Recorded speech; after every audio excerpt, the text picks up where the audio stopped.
eta bahasa subuhun kudusun rabbuna wa rabbul malaikat war ruh. Rabbuna wa rabbul malaikat dibaca ku urang pangaruh, bahkan meureun tambah lapar tambah gering. Baca ku para solihin dampakna beda, baca ku para aulia Allah dampakna beda, komo dibaca ku para nabi-nabi Allah. Subuhun kudusun rabbuna wa rabbul malaikat war ruh. Lain bahasa letik-letik. Subuhun maha suci Allah, kudusun maha bersih Allah. Rabbuna pangeran abdi sadaya, wa rabbul malaikah jeung pangeran para malaikat, waruh jeung pangeran ruh, bahkan ruh di manaan ku malaikat Jibril sakapeung waktu. Tah eta bahasa eta di mana-mana jelema endeu tapa ka gunung ku guru diberena eta. Babacaanna subuhun kudusun rabbuna wa rabbul malaikati ruh. Syekh Zainuddin nu aya di Madura nu 3 tahun teu dahar teu nginum datang ka dibelit ku akar, babacaanna subuhun kudusun rabbuna wa rabbul malaikati war ruh. Syekh Syarif Hidayatullah ketika tapa babacaanna subuhun kudusun rabbuna wa rabbul malaikati war ruh. Syekh Sunan Kalijaga ketika manehanana tapa dibere bacaanna enteng subuhun kudusun rabbuna wa rabbul malaikati war ruh. Jadi pendit apa subuhun kudusun rupae.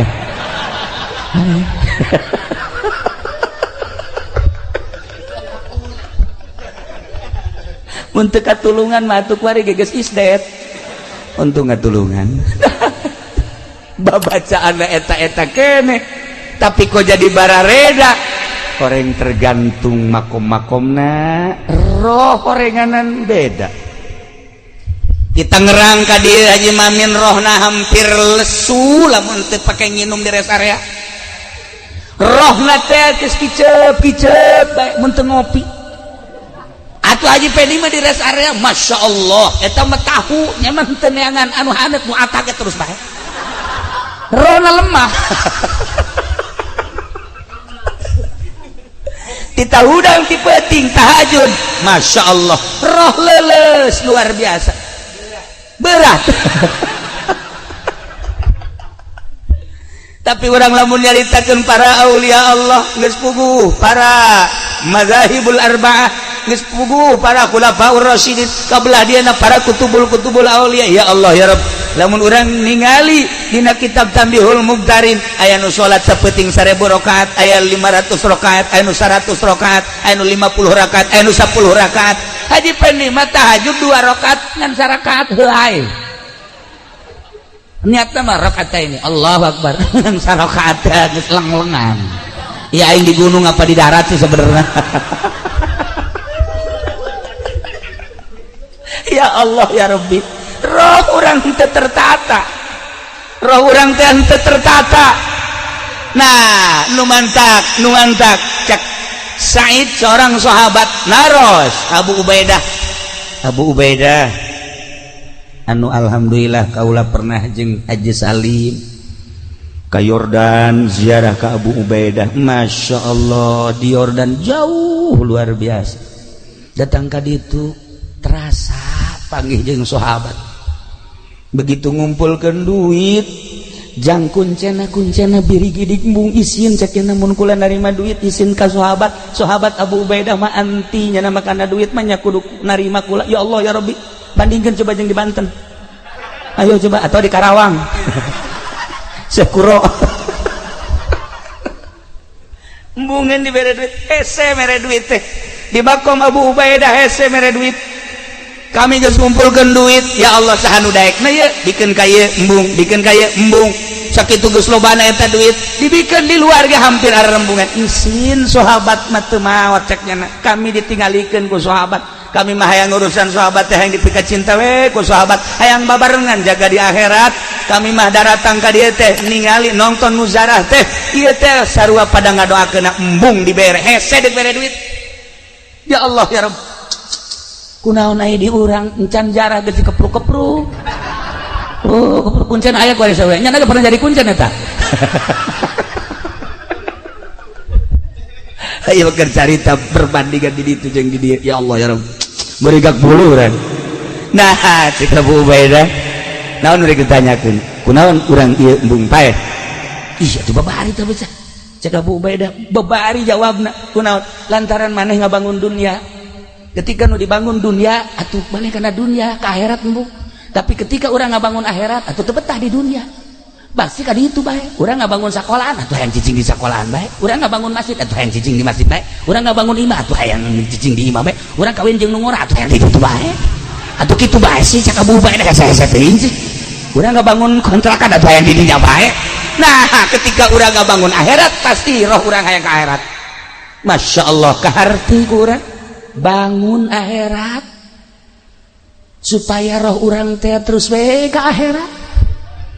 sok ge bangun akhirat. Cara ngabangun akhirat fasilitas nu dibikeun ku Gusti Allah ka urang sugih jeung embung-embungan ge sugih mah bakal sugih bae sanajan urang merontah yang sugih susah mah susah bae. Ayo kajen kumaha ge jelema di modalan baheula dagang 100 juta ku bapakna menang 2 bulan utang 100 juta anu kumaha coba hayu bagian sugih mah teu bae hi aya deui jelema di modalan kukula ieu bae nya aya urang seberang cerik di modalan ngan seukur 500.000 wari geus boga jongkona loba sekian 12 tahun atau 15 tahun ka tukang Masya Allah luar biasa aya geus aya bagian sugih mah sugih bae fasilitas nu aya nu dibikeun ka urang segala-galana kudu ditarima sugih nang Allah susah nang Allah sehat nang Allah susah nang Allah gering nang Allah dan lain-lain sebagainya nang Allah kudu tumarima naon pamere Allah fasilitas etalah nu kudu digunakeun pake nyebrang ti dunia ke akhirat sakitu sok gerage mata ketika Kangjeng Nabi Ibrahim alaihi salam diangkat jadi Khalilullah protes kabeh protes Kangjeng Nabi Ibrahim teh kapan tukang nyuguhan tamunya antara Suriah Mesir dijieun pos-pos pedagang-pedagang melewati pos jana kudu dahar bae antara Suriah Mekah nyieun pos-pos paranti nyuguhan moal bisa nyuguhan atau pangkat Haji Pendi mah jajangnya nagih hararese atuh pan sugih berarti Kangjeng Nabi Sulaiman umat bisa nyuguhan teh. Nah lamun hayang nyaho kasugihan Kangjeng Nabi Ibrahim gitu kasugihan Kangjeng Nabi Ibrahim heulanan anu tertera dina riwayat embena nu aya di gunung 15.000 embe eta nu aya di gunung 15.000 embe onta 15.000 onta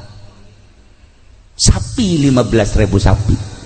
sugan urang mah Kangjeng Nabi Ibrahim teh susah sugih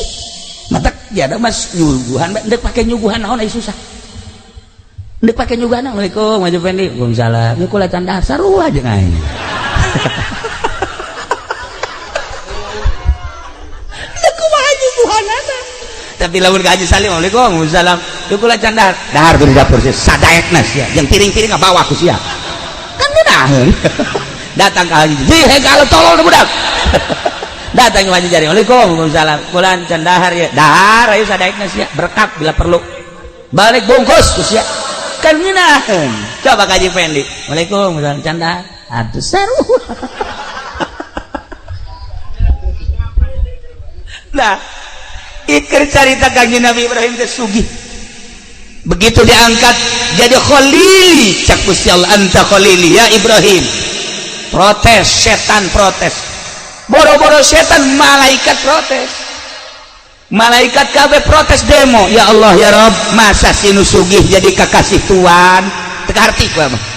nusugih jadi kakasih tuan teka harti kajian kumaha ge biasa mah nu susah anu geus teu hayangeun kana dunya hehe cek Gusti Allah urusan hayang jeung teu hayang lain urusan boga jeung teu boga tapi ta'alluqna dunya ta'alluqna hate kana dunya ai maneh kumaha malaikat teu biasana we waliullah anu sok di guha bae waliullah anu sok di gunung bae waliullah anu sok di imah teu boga naon ih maneh meningali nangan sabelah mata nu seja nu sugih loba nu aing diangkat jadi khalil jadi kekasih ente kula mah protes teu senang lamun Ibrahim dijadikeun kakasih Tuhan aya nu leuwih hebat tibatan eta sebab kula neuleuh cek malaikat di gunung 15.000 embe 15.000 onta 15.000 sapi Jibril cek Gusti Allah nun Gusti cek kakholilan Ibrahim cek kumana mangga Gusti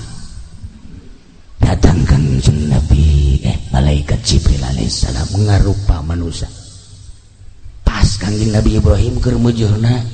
di gunung Maraban ilu Maraban marah ban zahira doang hati nama Allah Allah Allah Allah Allah Allah Haji Pendi mah pandagang teh ya zahiron wa batinan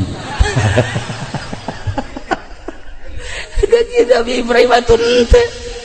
ente pernah dihitung sama nu hitungannya batur ente pernah nikah hayang batur sama Nabi Ibrahim aya kumaha Gusti Allah teu jelas Assalamualaikum Waalaikumsalam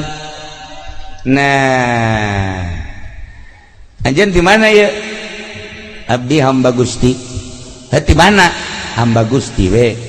naon ka dieu subuhun kudusun rabbuna wa rabbul malaikati war ruh lain deui mah ieu lain deui aya naon ieu kula mah sakieu hungkul ieu embe jumlahna cek masyarakat nu nyaho 15.000 kula hayang seperti luna bae cokot cek Kanjeng Nabi Ibrahim cokot berarti mana hayang 5.000 bawa kabeh 5.000 aya teh tukang ngangona hadam 5.000 embe gerak bikeun tah ka jelema ieu malaikat Jibril pohara we wakadi ditongton ku malaikat Masya Allah malaikat geus gitu ya Allah orang mementa boro-boro menta karung 1.000 ka Haji Pendi menta 5 bae kudu mayar bae can orang gratis cicing enak deui cek Kanjeng Nabi Ibrahim asana kula lamun 5.000 mah ieu encan cukup lantaran susuguh kula luar biasa tamuna subuhun kudusun rabbuna wa rabbul malaikati war ruh hayang sabaraha deui hayang 5.000 deui bae hadap 5.000 deui bikeun ka nya cak kadang atuh Tuhan ul tukang ulah mau siapa kita ku ayo ulah mau bikeun cak hadam ambo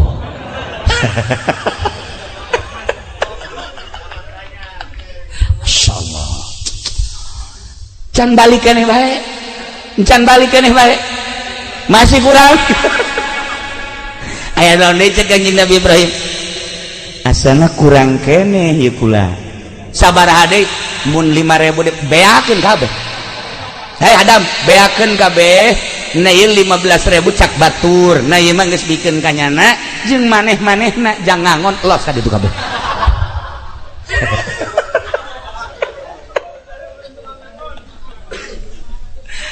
geus cek Kanjeng Nabi Ibrahim teh jung beak teh ieu embena 15.000 gecak batur kemudian teh tukang ngangona hayang hiji hayang dua hayang tilu loba keneh tukang ngangona sok bikeun ka ditu kabeh tinggal malaikat Jibril we pan aing mah malaikat aing embe dek dikuwahakeun aing mah dahar tilok ngajual embung aduh ku wae dijurukeun ku Kanjeng nyana ditongton ku malaikat cek malaikat di langit Jibril gerak ngarupa Jibril maneh satungtung ngarupa malaikat jelema maneh atuh titah idit bawa embe jak naon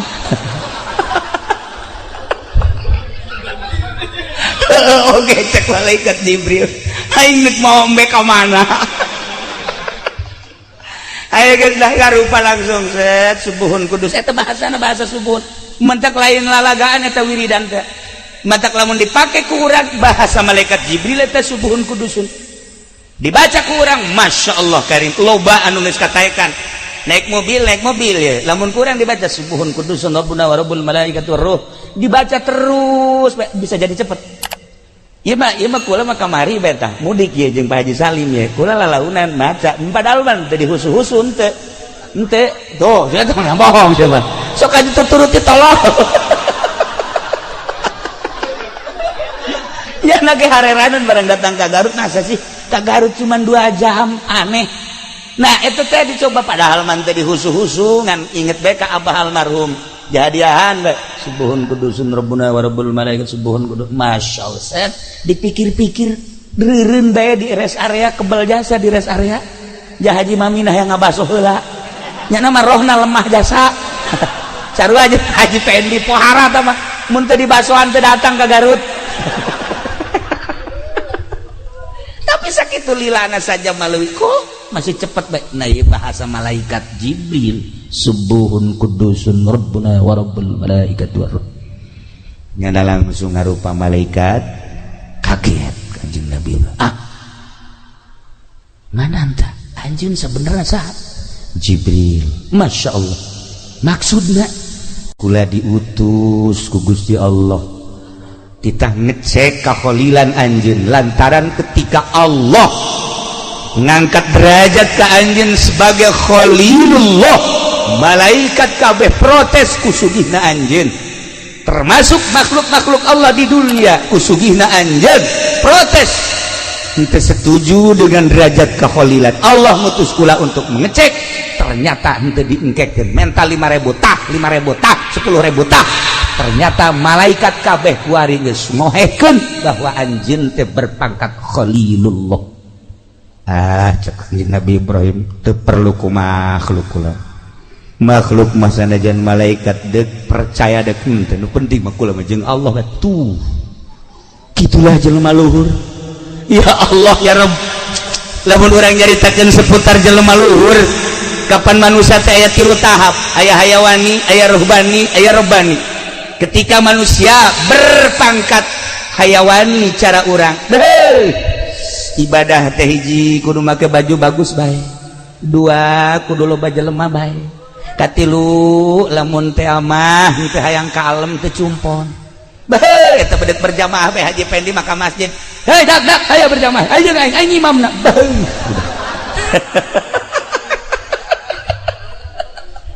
iyalah eta ibadah nu pangkat hayawan ieu mah diragukeun asup sorgana nu kos ieu mah nomor kedua berpangkat ruhbani ieu mah geus naek ka pangkat sholihin ruhbaniyah nyana mah loba jelema sakitu sepi sakitu baju bagus sakitu baju goreng sakitu seubeuh sakitu lapar sakitu iyalah disebut da pangkat sholihin wah istimewa ieu mah ruhbani nomor katilu mah rabbani Robbani mah malaikat di neraka neangannya anak teu kapanggih malaikat zabaniyah neangan manehanana teu kapanggih terus we malaikat neangan saha maneh ieu pulan anu Robbani teu kapanggih jeung di nerakakeun teh hese usul malaikat zabaniyah ka malaikat Ridwan aya henteu pulan pugu aing ge neangan ieu di sorga teu kapanggih ku aing teh diasupkeun ka sorga di neangan ku aing di mahsyar teu kapanggih ahli neraka malaikat neangannya nak teu kapanggih ahli sorga asli sorga malaikat Ridwan neangannya nak teu kapanggih di mana ka si jelema usulnya lah ka Gusti Allah ya Rabb ieu catatanana geus aya di dieu tah jelema mah tapi ieu di neraka eueuh di sorga eueuh di mana ayana cek Gusti Allah panjenengan mah pangkat teh Rabbani atuh kumaha aing bae urusan ada tuh mah aing bae etan matak aya di Jakarta toko Rabbani cangcut malulu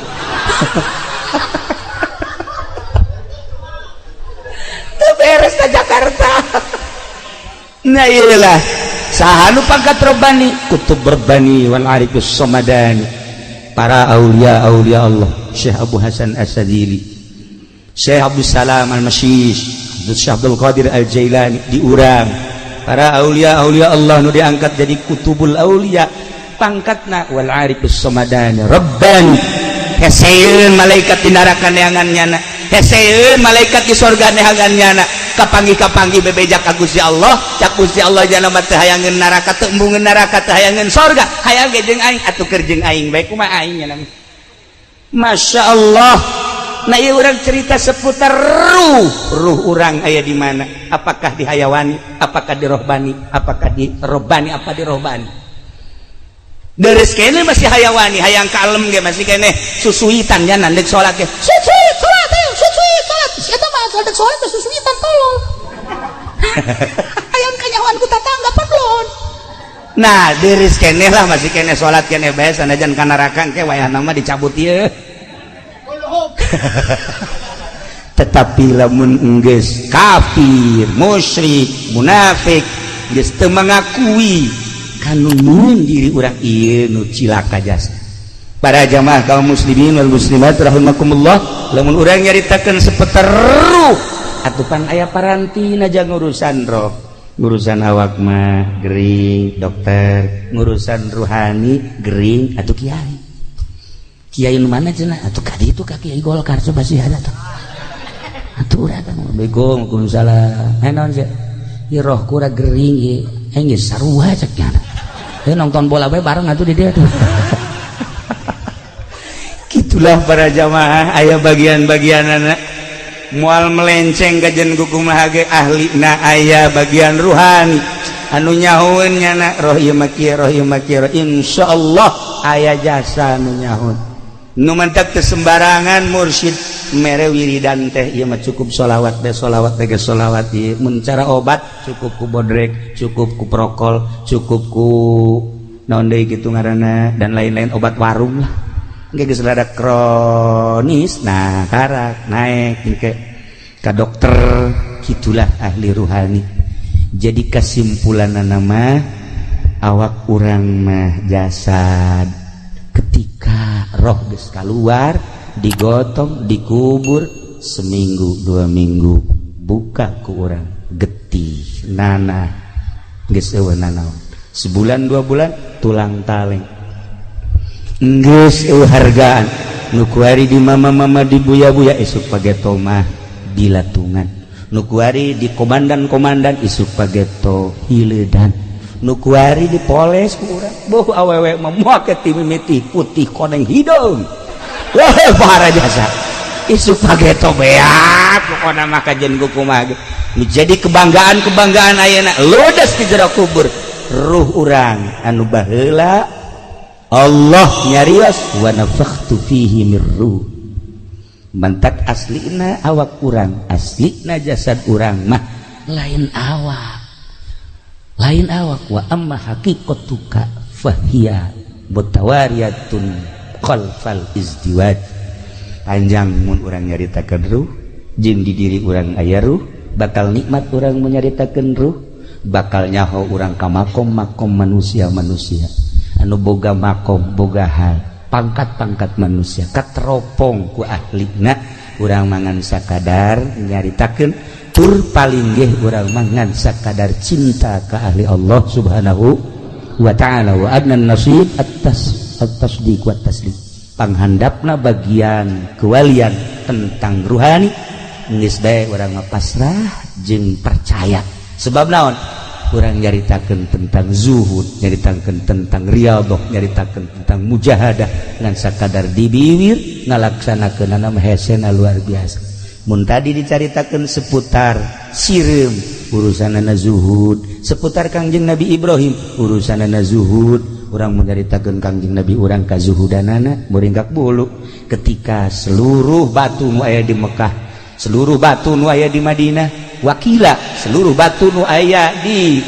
jalan-jalan cai Gusti Allah dek dijadikeun mutiara sok keur anjeun Muhammad Kangjeng Nabi Muhammad ngalengis teu hayang abdi mah mutiara hayang ge abdi mah caket sareng Gusti bae umat abdi ge ulah dibere nu kos kararitu cukup deket jeung Gusti dunia nu bakal ditinggalkeun eueuh hartina dibandingkeun jeung akhirat